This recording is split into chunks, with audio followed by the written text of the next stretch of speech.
पाथर्डी शहरातील बस स्टँडसमोरील गटार परिसर सध्या अत्यंत धोकादायक बनला आहे।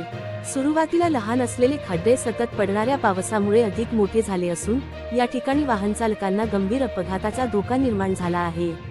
विशेष म्हणजे याच गटारीमध्ये काही दिवसांपूर्वी एक एसटी बस अडकली होती। त्यावेळी स्थानिक नागरिकांनी पुढाकार घेत बस ढकलून बाहेर काढली होती।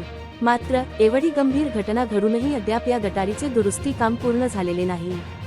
दररोज शेकडो प्रवासी आणि वाहनचालक या मार्गाचा वापर करतात, त्यामुळे कोणत्याही क्षणी मोठा अपघात होण्याची शक्यता नागरिकांनी व्यक्त केली आहे। पावसामुळे खड्ड्यांमध्ये पाणी साचत असल्याने खड्ड्यांची खोलीही लक्षात येत नाही, ज्यामुळे धोका आणखी वाढत आहे।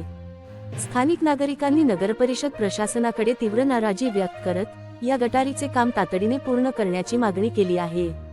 प्रशासनाने याकडे गांभीर्याने लक्ष देऊन लवकरात लवकर दुरुस्ती करावी, अशी सर्वसामान्यांची अपेक्षा आहे। जर वेळेत उपाययोजना केली नाही तर भविष्यात मोठी दुर्घटना घडण्याची शक्यता नाकारता येत नाही। अहिल्यानगर जिल्हा संपादक Shri Sachin Sudhakar Ratnaparkhi, Maharashtra today TV news, Ahilyanagar.